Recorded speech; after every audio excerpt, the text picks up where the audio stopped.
শুল্ক ইস্যুতে আলোচনার জন্য হাতে সময় আর মাত্র 2 দিন।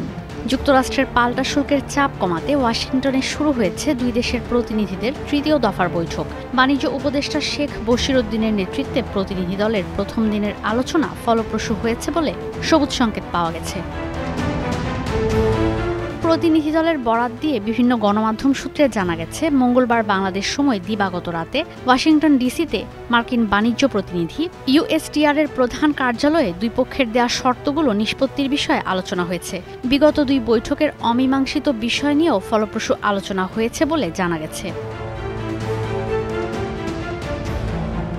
শুল্ক ইস্যুতে বুধ ও বৃহস্পতিবার বৈঠকের পর আসতে পারে চূড়ান্ত সিদ্ধান্ত। তবে চুক্তিতে না পৌঁছাতে পারলে 1 আগস্ট থেকে কার্যকর হতে পারে অতিরিক্ত 35% শুল্ক। সেক্ষেত্রে বর্তমানে থাকা 15% গড় শুল্ক যুক্ত হলে মোট শুল্ক ভার দাঁড়াবে 50%। পারস্পরিক শুল্ক আরোপ স্থগিতের মেয়াদ শুধু বাংলাদেশের জন্য নয়, সব দেশের জন্য শেষ হচ্ছে 1 আগস্ট। অথচ এখন পর্যন্ত চুক্তিতে এসেছে মাত্র গুটি কয়েক দেশ। এর মধ্যে রয়েছে বাংলাদেশের তৈরি পোশাক রপ্তানির বাজারের অন্যতম প্রতিদ্বন্দ্বী ভিয়েতনাম, ইন্দোনেশিয়া। অন্যতম বাণিজ্যিক অংশীদার দেশ চীন এখনও চুক্তিতে আসতে পারেনি। সুইডেনের রাজধানী স্টকহোমে দুই দেশের প্রতিনিধি দলের আলোচনা শেষ হয়েছে কোনো সিদ্ধান্ত ছাড়াই। চেষ্টা চলছে আরও 90 দিনের জন্য পারস্পরিক শুল্ক স্থগিতের মেয়াদ বাড়ানোর, যার মেয়াদ শেষ হবে 12 আগস্ট।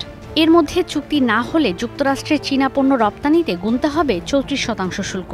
মার্কিন অর্থমন্ত্রী স্কট বেসেন্ট বলেছেন, আলোচনা হলেও যতক্ষণ পর্যন্ত ডোনাল্ড ট্রাম্প সম্মতি না জানাচ্ছেন কোনো চুক্তি হচ্ছে না।